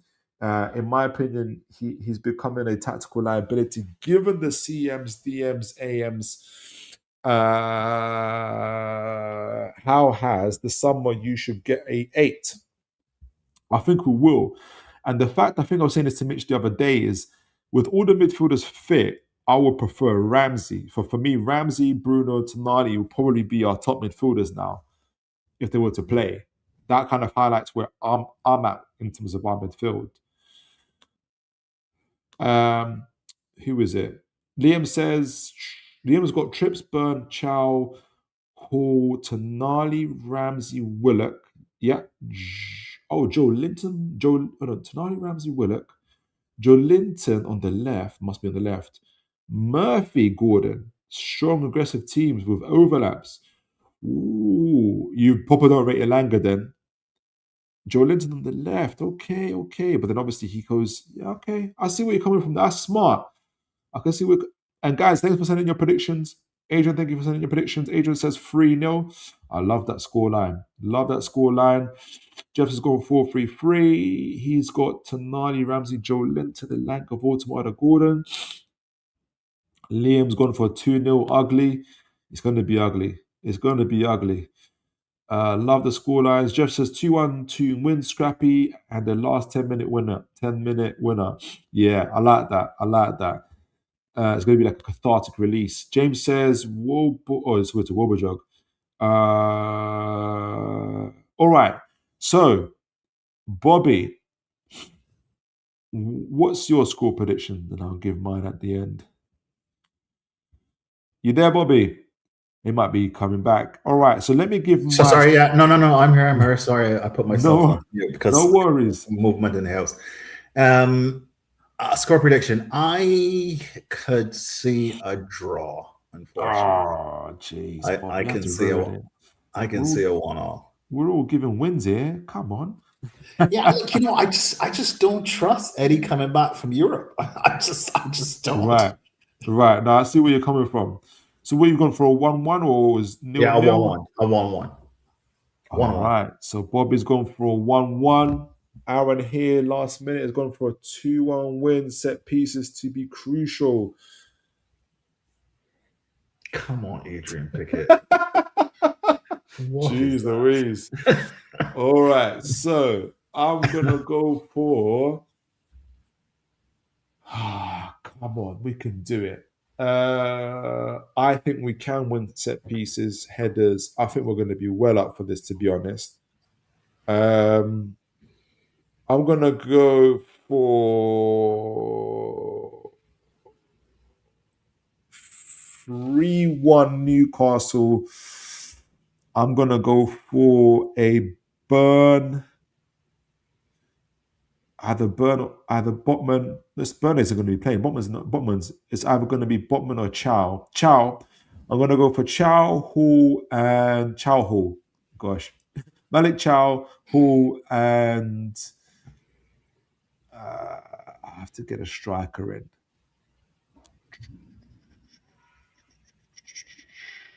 I'm going to go for Gordon. That's my 3 goal scorers. All right, so Genius has gone for a 1-1 draw, sadly. I don't think Everton at SJB is a good stylistic matchup. Jeez, you got someone to agree with you there, Bobby. You got someone to agree Genius with anyway. He showed it me earlier, and I actually didn't. Iniesta. Okay, so I took you off again by accident. Sorry. All right, folks. So now we've done the match reaction, we've done the match preview. Thanks for all of you guys that sending your scores, your teams, all the conversations I have about Woltemade and other players have been absolutely fantastic as always. Let's move on to Chelsea. Now, I'm gonna get onto my old. It's on the on your thread, Bobby. Let me know. I think though we should probably start with the post that I sent you this morning because. I mean, Wobojog in particular, he's probably been seeing the news today. To me directly? Yeah, in your DMs. Yeah. All right. So go on, Bobby. Yeah. So, I mean, I think you and I, when we talked about doing this, we kind of wanted to have a little preamble to the release of the Newcastle accounts, Okay. Yeah. and you had seen me make that post, which is pinned to my X profile, and you invited me on, and I thought that was an opportunity to talk about that, yes, but to share some views on what I think is happening with Chelsea's balance sheet, given their role in inflating the market over the last 3 years, the transfer market, and whether or not that would continue. So that was our original discussion. Does Clearlake, that is the post. Does Clearlake have the capacity to continue spending the way they have been for the last 3 years? And that was what we were, what I was intending to talk about. But news broke out today. We got the right one here. No, sorry, you had it earlier. The one with the graph. Okay. Yeah. Okay, sorry. Go on, Bobby. Yeah. So this news broke today, and just to give folks the context as to what this is and why Newcastle might not be on here. This basically reflects the clubs who were in Europe and the top 10 losses. I think that's 10 on the screen. Yeah. All right. Clubs are required to file their profit and loss for the past financial year with UEFA. And UEFA has published that information ahead of the release of Chelsea's financial statements. So what it has caused is quite a stir in the Chelsea fan base to get this early information. And by the way, the reason why we would not have been on this list last year is because we weren't in Europe the year before. Right. So we were in the Conference League last year, and therefore we were now required to report profits to UEFA. We're currently in the Champions League, as you know. And I think Newcastle is potentially not on here either because your owners aren't investing enough, or I think it reflects the fact that you weren't in Europe last year, correct? From memory, you weren't in Europe. We weren't. Yeah. Exactly. So I think that's the reason why you aren't necessarily on here. But what this reflects is the profit and loss for these clubs. But Nottingham Forest weren't in Europe last year, were they? Sorry, so it reflects, but they are this year. So Newcastle should be on here then, to your point. Yeah, I don't think Newcastle should be on here because you're just not spending any money. we spent nearly 300 million this summer. I think because we sold Isak. We sold Isak, we sold Kelly, we sold a whole bunch of other players. Sean Longstaff. So so maybe this report didn't exist then in the prior year. I'm not sure, but this is the first time I'm seeing Chelsea on it.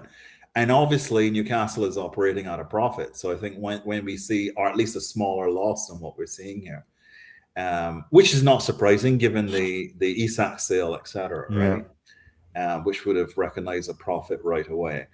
So that's the likely explanation. But from a Chelsea perspective, what we are clearly seeing here are losses on a scale never before seen in football. Yes. And I've been on here before talking about the fact that Chelsea had accumulated 1.1 billion pounds of losses in the first 26 months of operation under Blue Cow. And now what we're seeing here is that there's a further 342 million pounds of losses in the subsequent year, 24-25, right?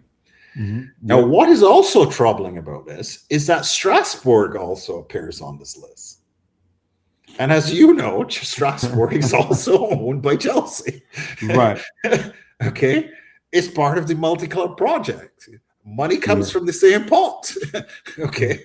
So you have to add those two numbers together.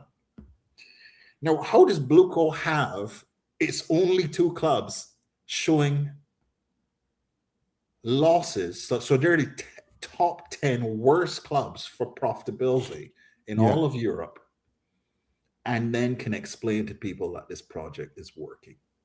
It makes no sense. And therefore, the fan base today has been, quite upset because people are now seeing that, okay, we're not really pushing for results on the pitch the way we should be. And that's because we've been constrained on things like wages. Well, how is that being reflected in the financials? It's not really helping, is it? No. So we're getting screwed on the sporting side, and we're now getting screwed on the financial side. I'll pause there. I don't know if you had some thoughts or how you reacted to it when you saw it. So I was a little bit confused by a couple things from what I was looking at.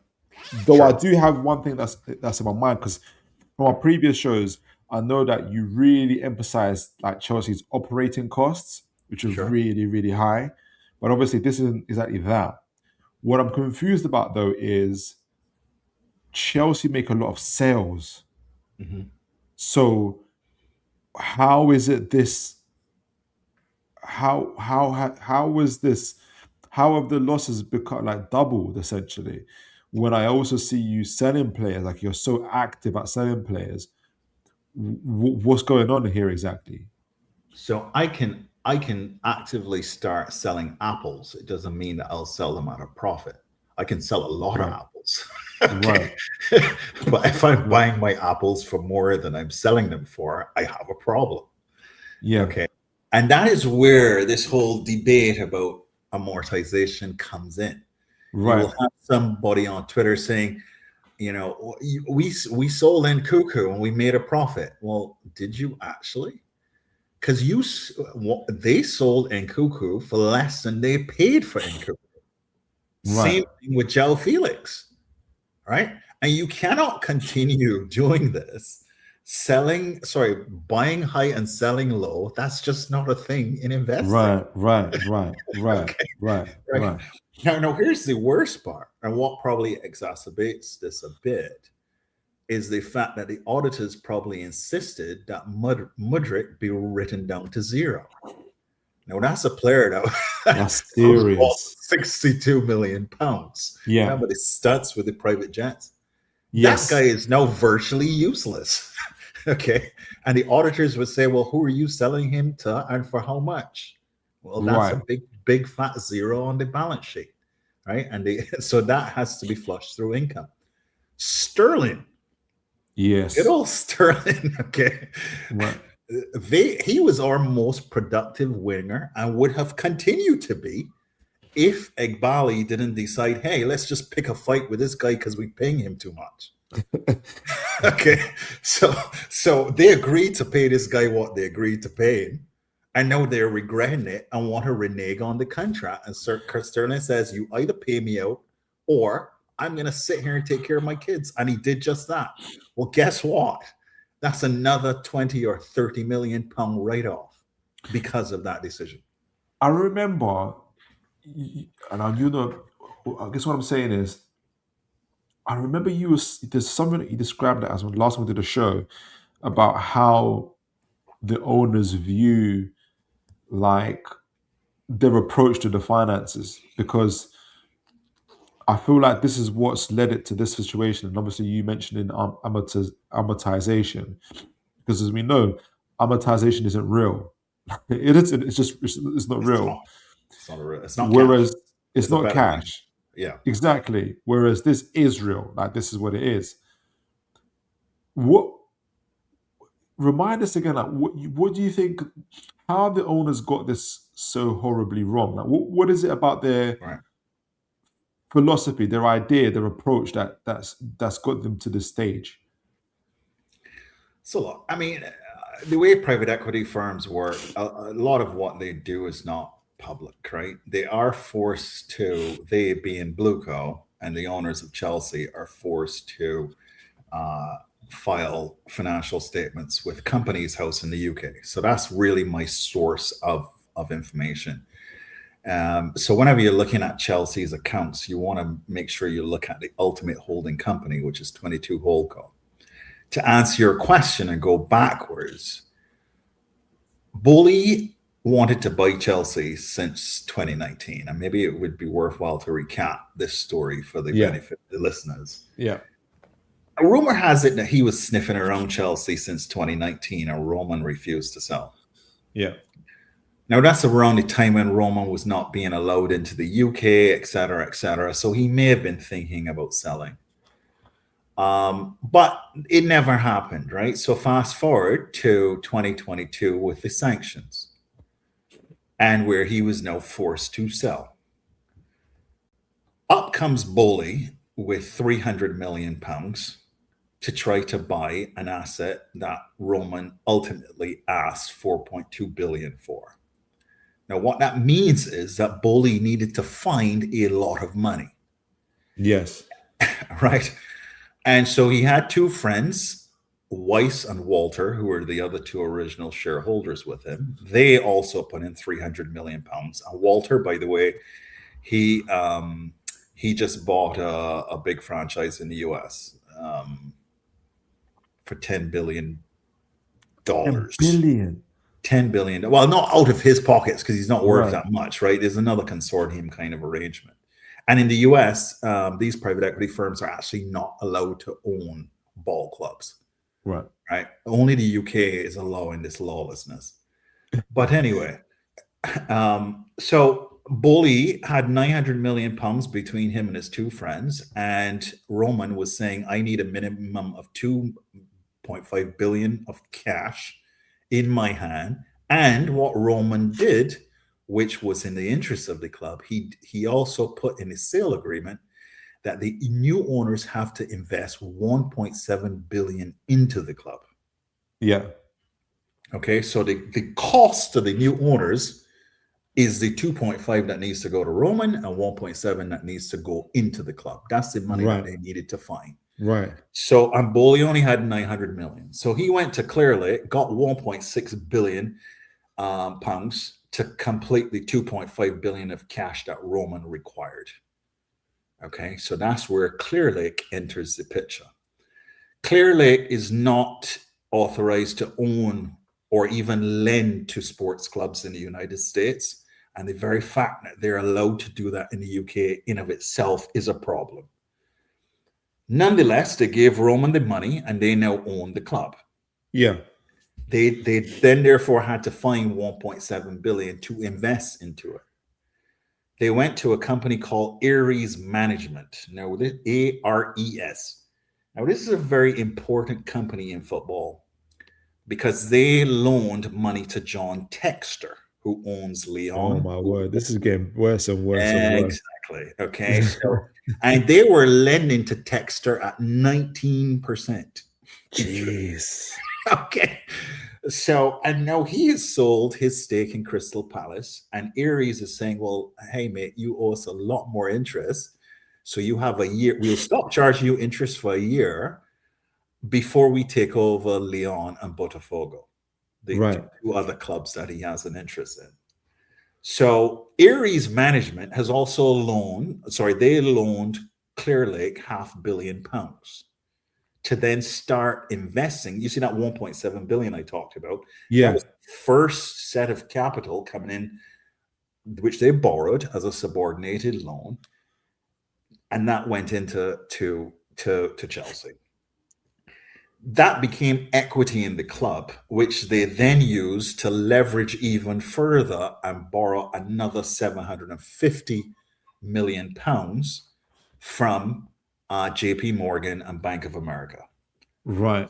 So that's 1.25 billion pounds of borrowing on the club's balance sheet, which had no debt at the time because Roman wrote off the Because debt. Roman wrote it off. Well, yeah, and we need to be careful how we talk about that because Roman never went to a bank and took out debt on the club. All he did was to put to cover losses with cash from his own pocket, and the club had an outstanding loan to him, and he just forgave the loan at the end of it, but knowing that these clowns were paying him 2.5 billion of cash. So he basically wrote off a 1.2 billion loan and collected 2.5 billion from Bowley. Okay. so but look, it's not that outrageous because over 19 years, that works out to a return of just about 4%. It would have been higher had he not been forced out. Well, no, it was more about COVID and the COVID losses. Oh, yeah. He would have got 4 billion. Yeah. Yeah, people denigrate, Roman, right? But remember, during COVID, Roman vacated those hotels, allowed medical workers to stay there for free, Yeah. serviced them, provided them with food. All this is not free, right? So he incurred severe losses during COVID, and that is what got him to 1.2 billion of an outstanding loan, which he forgave. But then these cowboys came in and he shut them down and said, well, hey, what? Give me 2.5 billion. And by the way, do the right thing by the fans and put 1.7 billion into the club. Right. No, right? So they went to Aries in order to fund that 1.7 billion now that needed to go into the club. They went to Aries Management, the same company that loaned to John Textor, and borrowed $500 million. And Aries said, sure, no problem, guys.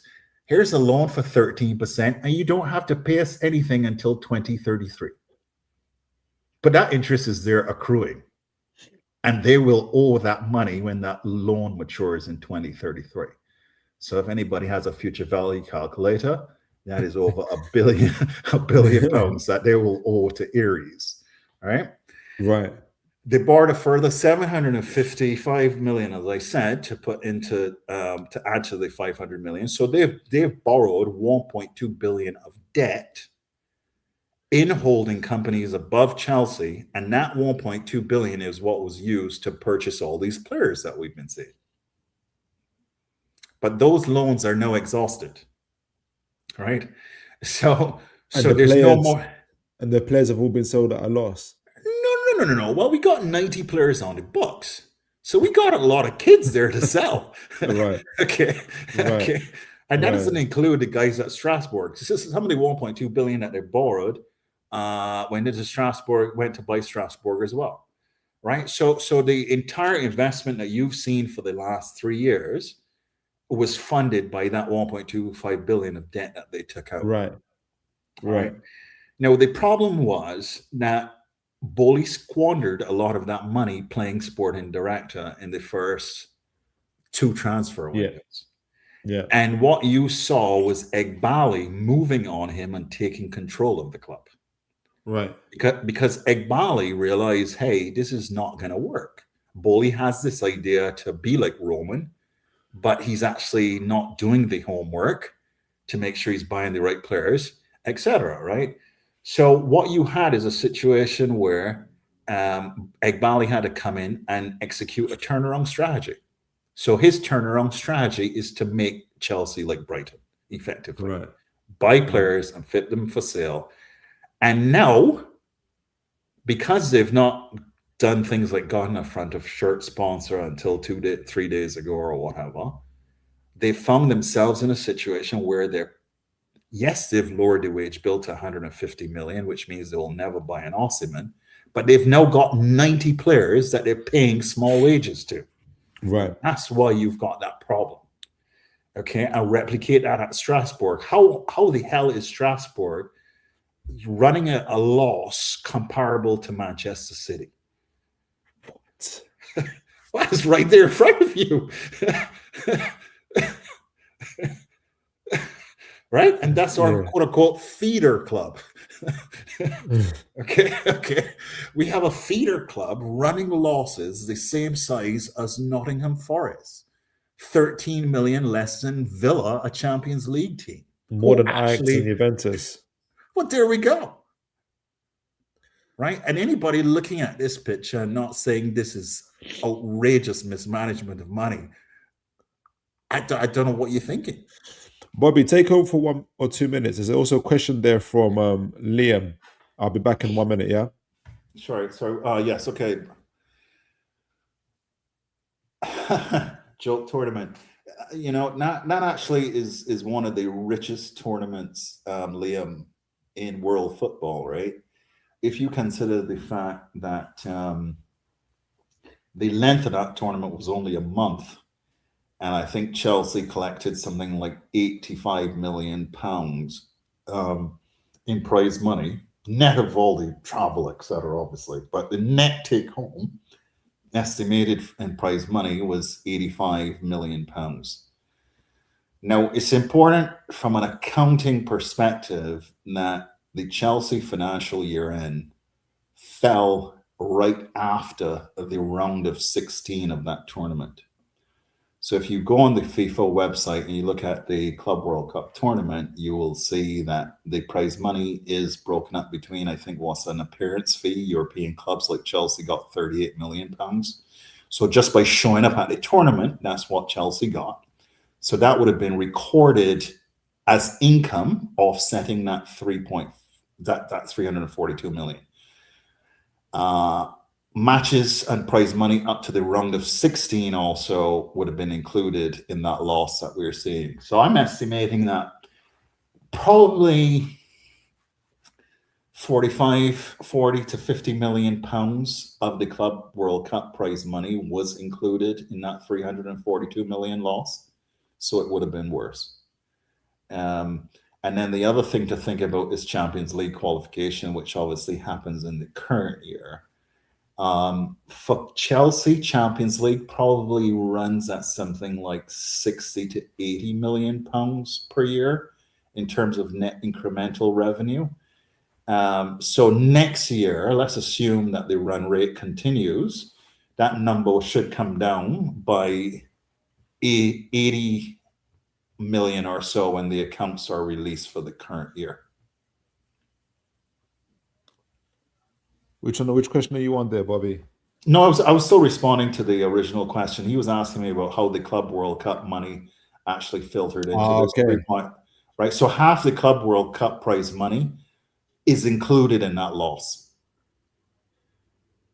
So there's a benefit in that loss of 342 million. Had we not been at that Club World Cup, it would have been 40 or 45 million pounds worse. Gosh. Yeah. Liam says, it's okay, sell Stamford Bridge to yourselves for 3 billion. I wouldn't put it past them. Mudryk is a balance sheet killer. Mate, that's at least a 50 million pound write-off. At least. Adrian says, are Chelsea in danger of being barred from Europe next season? I mean, I look, I cannot imagine. Look, I don't know what to say to that, because I have not seen the revenue numbers, right? So we're not sure exactly how the squad cost ratio applies to this. They have already been sanctioned, so I cannot imagine that they're currently managing themselves in a way that would be a further breach, because right now they just had a fine and some restrictions on transfers. UEFA would get a lot more aggressive and potentially kick them out of the competition if they don't respect the sanctions that have been implemented. So I don't think so. I mean, like, it would be crazy if they're mismanaging it to breach the sanctions that have already been imposed. Yeah, and I think with that, but they got the new, I don't know, that's what we're going to talk about, the SCR and what it actually means, because that's the SCR rules will kick in this year. Yeah, so SCR is squad cost ratio. So it's literally a prescribed formula as how much your player wages Right. or your player costs, because I think amortization is in there. Okay. Right. So remember, amortization is just a way of recognizing the cost of a player over the length of the contract. So if a player is 50 million pounds and he's on a 5-year contract, all you're doing is recognizing 10 million a year in cost. Yeah. As part, right? So the player cost is a percentage of revenue. Now, it's not all players. I think it's only the registered players, the ones who are going to be registered in the competition. Yeah. So there are rules around stuff like that. But look, I think Chelsea's got bigger problems to think about than compliance with European rules. Like, we've not seen the cash flow statement yet, but these losses are shocking. I agree. Liam says owners push the rules to the limit, destroy the wage cap in baseball and took the fines. Think they can do the same in the Prem, but the UEFA won't let them keep doing it. Look, Liam is making a good point here. The problem is that somebody has to fund this. Where is the money coming from to sustain this? Now, this is the accounting profit, right? When you actually strip out amortization, which is a non-cash item to your earlier point, Chelsea's run rate losses are something like around 200 million pounds per year. So the starting point is once they open the club doors on July 1st every year, they know they're already in the hole by 200 million pounds. So the question becomes, and they've been funding this with the debt, by the way, that they took out. So what happens? Because although they bought, sorry, go on. Sorry, could you what people need to realize.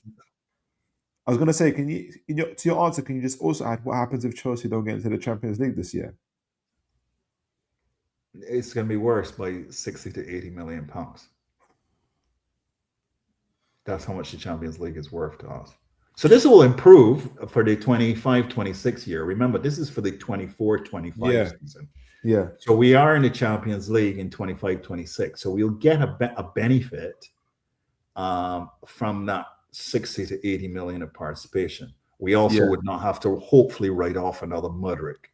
I mean, it could be possible, but who knows? So it shouldn't be this bad next year. Sorry, there was something that I was responding to first before I went. Oh yes. So what Liam is touching on is where does the money come from to continue to pay for this, right? Because so far the accumulated losses since Clear Lake has been here, including this number that we're seeing, to June 30th, 2025. Has been $1.635 billion. So they have been here. They have been here for a total of what, 38 months? Okay. And they have accumulated $1.6 billion of accounting losses. Right. That then obviously has there's going to be cash flow that is going to back that up over time. Right, so that's going to actually materialize as a cash outflow over time. And what the league needs to be concerned about, and I know that Newcastle doesn't do any business with Chelsea, but anybody who has sold Chelsea a player and has not yet been paid, I would be really concerned because there's at least over 400 million pounds of unpaid transfer fees in that balance sheet.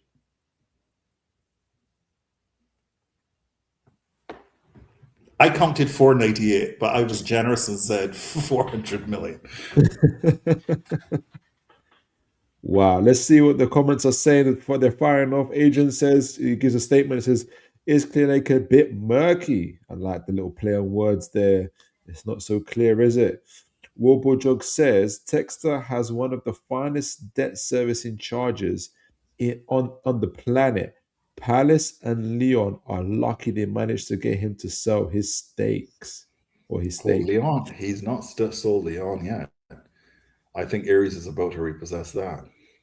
They've given him a year. He's only sold his stake in Palace. James says, I think we might be seeing Chelsea go down in the league by 2040. Accruing that type of debt is ridiculous. Liam says, why would 1.7 billion be allowed to be invested after purchase, but not for PIF? Murky. Well, no. This is really important, Liam. Roman, as part of the sales agreement, insisted that the new owners, so in other words, the sale would not be completed unless they agreed to put 1.7 billion into the club. But would the pushback be, what does the rules are the rules of the Premier League, isn't it? So what does it matter what Roman agrees with the owners if they are still spending more than what, if they're breaching the rules essentially still through their spending? Like, how is that allowed to happen essentially? Well, yeah, I mean, those are two different things, right? And they abuse the rules by selling assets to themselves. Yeah, that's true. That is true. Right? So they did. they did bring the money in and they did invest it on players, and there's running costs. The problem is they use then these fancy tricks to get around the PSR rules, and Newcastle Right. was not that aggressive. Aston Villa is doing the same thing. Right. Right. Let's see if they stay in Europe. Liam says debt leverage and purchases is everything wrong with PSR, FFP, and SCR. Teams like NUFC can't spend with no debt. When you're £1 billion in debt, Spurs can't finance stadium debt if they go down. Murky. Yeah. Look, I think we should have a session on this at some point in time and we'll do that, I guess, when we see the financials from Newcastle to understand your cash flows and balance sheet. But I think your problem is the price of oil. Seriously, look at the price of oil, right? So at some point in time, you guys should really pay attention to the relationship between the price of a barrel and your transfer activity. And it might be an interesting lag to study. Warble Joke says, if I'm Botafogo fan, someone else sent something. I will read Warble Joke's one. There was someone that said, I think there was some news released on Man United that we'll have a look at. If we've got time, we'll have a quick look at it. Warble Joke says, if I'm a Botafogo fan, I'm a deer looking a single headlight in a train tunnel. That's a stressed PE that will likely take ownership of the club, squeeze the last bit of value and equity out of it. What do you know what happened to Botafogo? Something happened to Botafogo, Bobby? No, they're owned by Texter. Oh yeah. And then they sold like 4 Brazilian players, not in Forest to Marinakis and all that raising money, yeah, selling assets to raise cash. Robo Joke says, Bobby, I know the numbers look bad, but my understanding is that it isn't bad enough to make the music stop and force a sell. Assuming Chelsea keep consistent Champions League spot, they should be fine, quote unquote. Well, can Chelsea do that when they're not buying experienced players? Like, is everybody confident that Chelsea's going to make the Champions League this year? I'm certainly not. You only got into the last year by 2 points. There we go. Barely on the last day of the season. Barely on the last day of the season, exactly. Liam says SCR is what we had to fit for the UEFA competitions. Isak clears us easy. Yeah. That Isak money takes us a long way, honestly. I'm going to be doing a show on that. I need to understand what SCR is. Wobo Jog says they'll start selling the Palmers, the Casados to offset those losses, in my opinion. That'll be huge, Bobby, though, right? If that's happening, right? And that's the other challenge with what Wobo said, right? They have to sell marquee players. That's the only way to fund these losses. So there's nobody that can be confident that a club losing £200 million of cash per year is actually going to be okay. And we have to part of what I try to do with who I know in the fan base is to educate them that private equity firms cannot use their balance sheets to fund clubs or any investment for that matter. Right. It's a money in a box. There's no more money coming in. Once all the committed capital has been invested, the asset has to generate its own cash to survive. And now, that asset is bleeding £200 million a year. Wobo Joke says they'll start. Oh yeah, so I read that one. Adrian says the more Bobby tells us, the shonkier it all sounds. James says, I mean, in 120 years, but your royal family was already crazy rich in Saudi. I'm not worried for a long time. Okay, so James is not worried about the Saudi family because they've been rich for many, many years. No, but James, this is a real thing, by the way. I heard that the PIF is cutting back its sports investment because of the price of a barrel. Like that, there's been some talk about that, so you should research it, and it makes sense. Liam says 25% drop in barrel price in 18 months. Oof. We see, but the point is an escrow deposit account should allow spending versus debt leverage against high turnover.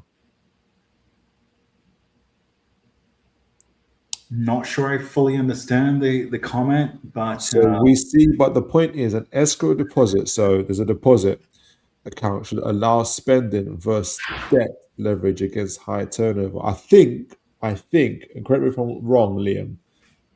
So we see it, but the point is an escrow account. So say someone puts a deposit down in an escrow account, right? And that is essentially better than someone putting debt as a leverage against a high turnover. So if PIF just says puts like 300 million in an escrow account, because if PSR's whole thing is don't go broke because we're not going to compensate you. If PIF just put 200 million down in an escrow account and say, look, this is what we're going to spend. This is the account. Like it's not going to leave. Like if it always goes mash up, we've got this deposit. That's better than actually leveraging debt. no, but you see, that's gonna erode their return on the asset. Because money sitting down in an escrow account doing nothing is not going to earn a return. The PIF is not charity. Like they actually have profit-making targets, right? They have by law in Saudi Arabia a mandate to deliver a return to the crown, and so they're not going to leave money idle in an escrow account. It just doesn't work, and no owner is going to do that. And that's why it's just not a thing. Right, a couple more, and we'll sneak in a little bit of Man United stuff before we wrap up the show. James says it's not just in the oil barrels. Even if world goes completely electric, still a youth in oil for other products, not just to make petroleum. So he said there's various other ways that they can sell oil. I'm not making an argument that they're not going to sell oil, right? All I'm saying is there's rumors that they're cutting back on spending because they're just not making the revenues that they were making when they originally made these sports investments. And it explains the current behavior of not committing to spending, right? Like, why is a sponsorship deal not in place? Like, everybody expected them to replicate what Manchester City is doing. Why hasn't that happened? When you say sponsorship deal, you mean that for the training ground and stuff? Not for the training ground. I'm talking about just like how Etihad Airways sponsors Manchester City for the enormous amount every year, right? A Saudi company ordinarily should have become, the St. James's Park sponsor, shirt sponsor, and started pumping money into the club annually. That's what we all expected. But I think they were wise not to do that because obviously we're changing to SCR now. Whereas before we was obviously on PSR, the value of the club was much lower, and so the sponsorship they could have put into the club would have been even lower still. Whereas Newcastle compared to the Newcastle before, remember Newcastle's revenue was about 170 million when they bought it, and this year it's projected to hit 400 million. So to do the if they wanted to do a sponsorship now, it's far more. What's the word? Lucrative. They'll get a lot more money out of it now if they've done it 5 years ago. Wait. What I'm proposing is a sponsorship by a Saudi crown-owned asset, just like how Abu Dhabi does it with City, right? Etihad Airways is a state-owned enterprise. Yeah, but they couldn't. There's a limit of how much money they could put through that sponsorship deal. Does that make sense? But my response to this is City's revenue does not match their sponsorship. They have managed to get around the rules. Well, ish. That's why. And it is. I'm talking about what they're currently doing. Like ignore those charges, right? Yeah. What they're currently doing and what is currently allowed for them under PSR and the European and the UEFA rules, their sponsorship does not necessarily match their revenues, and they've been through that. And Newcastle's owners are not even attempting it. That's why I'm linking it to their overall investment strategy and saying maybe the explanation is that they're just not making as much money as they were before. You have to consider that. We have to consider that. Liam says the money they have spent in 4 years has tripled their investment in NUFC.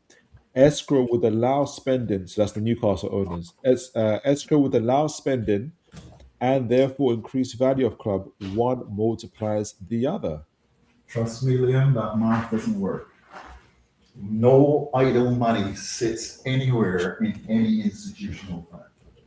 There's no concept of an escrow account when it comes to investing. Idle money is a cost.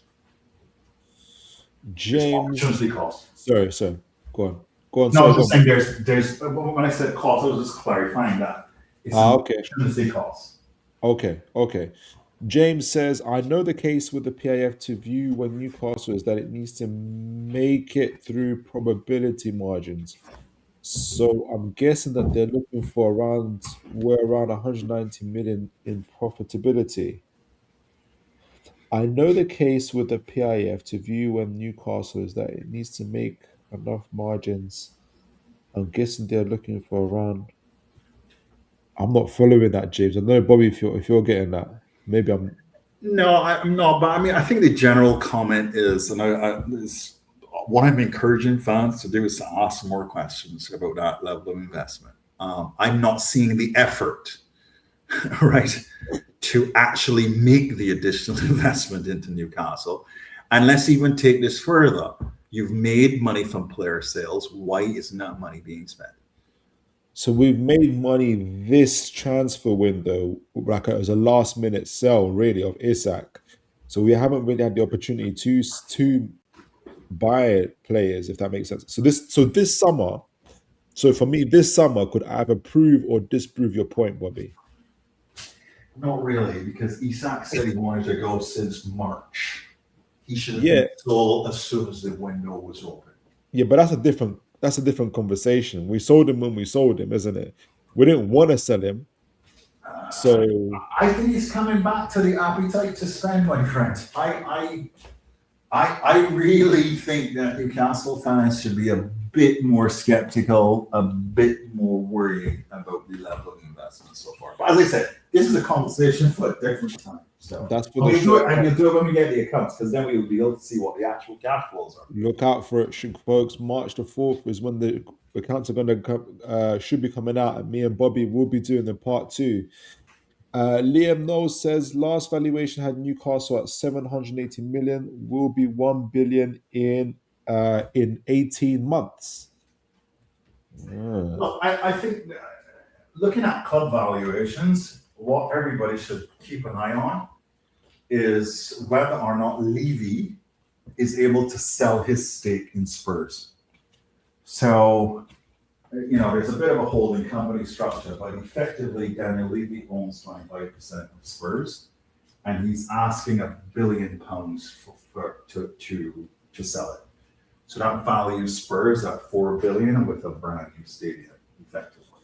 So that should give everybody a sense as to where club values are once that sale completes.